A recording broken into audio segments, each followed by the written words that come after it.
नमस्कार, मैं हूं निकिता और आप देख रहे हैं सत्यहिंदी.com। चलिए एक नजर डालते हैं अब तक की सुर्खियों पर। अभिनेता सैफ अली खान पर हुए हमले के मामले में मुंबई पुलिस ने अभियुक्त के बांग्लादेशी होने का शक जताया है, जिस पर बीजेपी नेता ने प्रतिक्रिया दी है।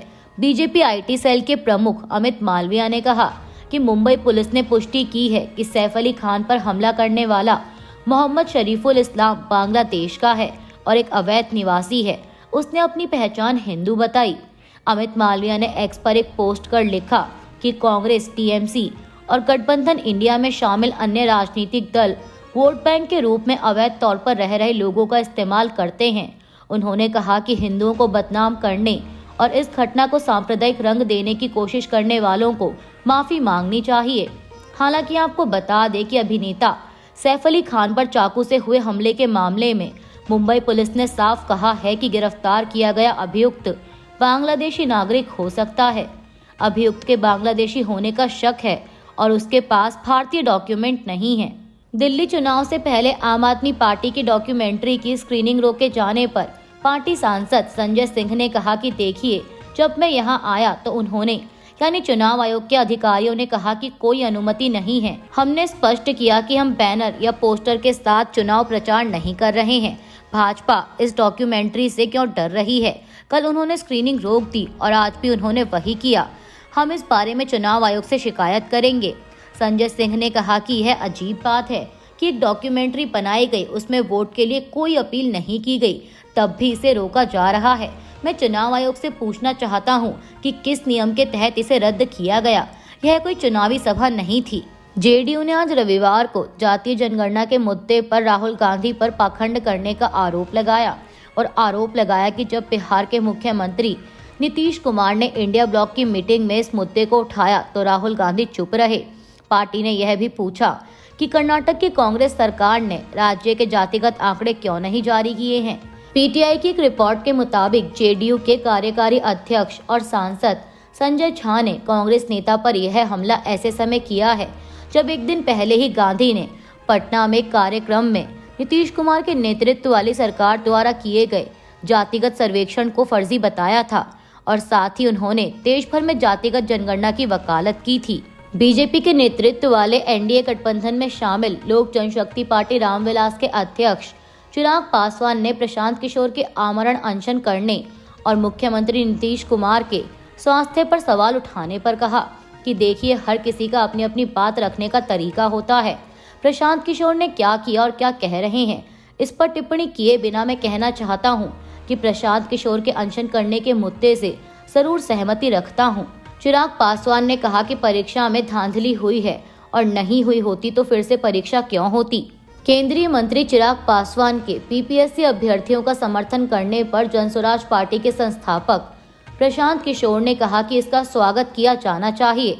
प्रशांत किशोर ने एएनआई से बात करते हुए कहा कि चिराग पासवान ने मेरा समर्थन किया, ये महत्वपूर्ण नहीं है, लेकिन चिराग पासवान का बिहार के बच्चों का समर्थन करने के लिए स्वागत करना चाहिए। मैं हमेशा कहता हूँ वे सुलझे हुए व्यक्ति और नेता हैं। अब आपको एनडीए के घटक दलों से सवाल करना है कि अभी तक विपक्ष बोल रहा था, लेकिन अब भारत सरकार में मंत्री और आपके सहयोगी दल के नेता बोल रहे हैं कि बीपीएससी की परीक्षा में धांधली हुई है, फिर से परीक्षा होनी चाहिए। अब भाजपा और जेडीयू के नेता इसका जवाब दें। इस्राएल ने अपने आधिकारिक सोशल मीडिया हैंडल पर उन 33 बंधकों के नामों की एक लिस्ट जारी की है जिन्हें हमास युद्ध विराम के पहले चरण के दौरान आजाद करेगा। इस्राएल ने अपने आधिकारिक एक्स अकाउंट पर एक तस्वीर पोस्ट की जिसमें इन 33 बंधकों के नाम और तस्वीरें हैं। इस लिस्ट के मुताबिक इन बंधकों में महिलाएं, कम उम्र के बच्चे और बुजुर्ग शामिल हैं। आपको बता दें कि 15 महीने पहले 7 अक्टूबर 2023 को इस्राएल पर हुए हमले के दौरान हमास के लड़ाके इन लोगों को अपने साथ बंधक बनाकर ले गए थे। वहीं इस बीच आज रविवार की सुबह से युद्ध विराम लागू करने में हुई परेशानियों के बाद अब इस्राएली प्रधानमंत्री बेंजामिन नेतन्याहू के कार्यालय ने कहा है कि गजा में युद्ध विराम स्थानीय समय अनुसार 11:15 पर शुरू हो जाएगा। एक तरफ गजा में इस्राएल और हमास के बीच युद्ध विराम लागू हो गया है तो वहीं दूसरी तरफ इस्राएली सरकार मुश्किलों में घिर गई है। दरअसल इस बीच इस्राएली सरकार से 3 मंत्रियों ने युद्ध विराम पर नाराजगी जताते हुए अपना इस्तीफा दे दिया। इसराइल की धुर दक्षिणपंथी ज्यूइश पावर पार्टी ने कहा है कि वो युद्ध विराम के समझौते का विरोध करती है और सरकार से समर्थन वापस ले रही है। और इसके बाद अब प्रधानमंत्री बेंजामिन नेतन्याहू के पास संसद में बहुत कम संख्या में बहुमत बचा है। हालांकि आनादोलू न्यूज एजेंसी की एक रिपोर्ट के मुताबिक बेन गवीर की पार्टी के समर्थन वापस लेने से सत्ताधारी गठबंधन को संसद में केवल 6 सीटों का नुकसान होगा और इससे सरकार को किसी तरह का खतरा नहीं होगा। गौरतलब है कि इतेमार बेन गवीर पहले भी युद्ध विराम के समझौते का विरोध करते रहे हैं। वो गजा में हमास के खिलाफ इसराइल की सैन्य कार्रवाई का समर्थन करते हैं। पीएम नेतन्याहू को दिए अपने इस्तीफे में इतेमार बेन गवीर ने लिखा कि वो सरकार गिराने का काम नहीं करेंगे, लेकिन वो युद्ध विराम के समझौते से नाराज हैं। उन्होंने इस समझौते को आतंकवाद की जीत कहा। अभिनेता सैफ अली खान पर चाकू से हुए हमले के मामले में मुंबई पुलिस ने कहा है कि गिरफ्तार किया गया अभियुक्त बांग्लादेशी नागरिक हो सकता है। जोन 9 के डीसीपी दीक्षित गेडाम ने प्रेस कॉन्फ्रेंस कर कहा कि अभियुक्त के बांग्लादेशी होने का शक है और उसके पास भारतीय डॉक्यूमेंट नहीं है। उन्होंने बताया कि अभियुक्त की पहचान 30 वर्षीय मोहम्मद शरीफुल इस्लाम शहजाद के रूप में हुई है, तो चोरी के इरादे से घर में घुसा था। डीसीपी ने बताया कि इस अभियुक्त को आज कोर्ट में पेश किया जाएगा। पुलिस कस्टडी की मांग की जाएगी और फिर आगे की जांच की जाएगी।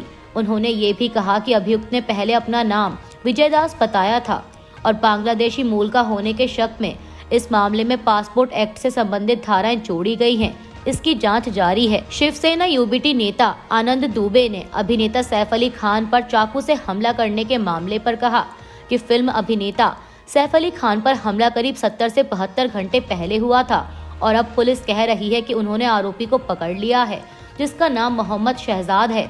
पुलिस को संदेह है कि वह भारतीय नागरिक नहीं बल्कि संभवतः बांग्लादेशी नागरिक हो सकता है। अब जरा सोचिए, भाजपा 10 से 12 साल से केंद्र में सत्ता में है और अगर यह व्यक्ति वाकई बांग्लादेशी नागरिक है, मुंबई में खुलेआम घूम रहा है, चोरी और हमले कर रहा है, तो इसके लिए कौन जिम्मेदार है? यह एक हाई प्रोफाइल मामला था, इसलिए इसका पता चला, लेकिन अगर यही किसी आम व्यक्ति के साथ होता तो किसी को पता नहीं चलता। महाराष्ट्र में खासकर मुंबई में अनगिनत बांग्लादेशी रह रहे हैं, लेकिन इसकी जांच करने की जिम्मेदारी किसकी है? दिल्ली की मुख्यमंत्री आतिशी ने एक प्रेस कॉन्फ्रेंस के दौरान कहा कि कल नई दिल्ली विधानसभा में अरविंद केजरीवाल की गाड़ी पर भाजपा के गुंडों ने हमला किया।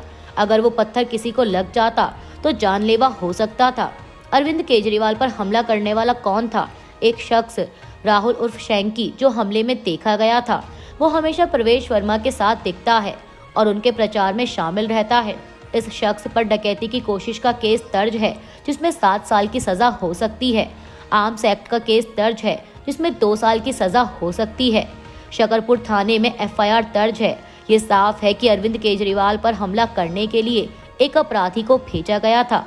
आतिशी ने आगे कहा कि हमले में शामिल दूसरा व्यक्ति रोहित त्यागी है, जो लगातार प्रवेश वर्मा के साथ रहता है और प्रवेश वर्मा के प्रचार में शामिल रहा है।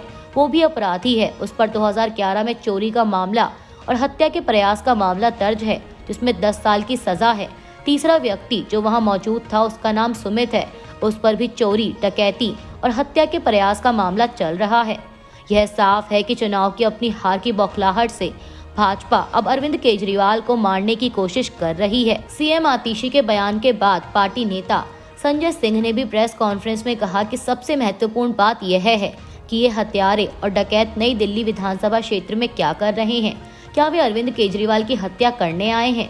उनके खिलाफ मामले दर्ज हैं। क्या वे उनके जरिए चुनाव जीतना चाहते हैं?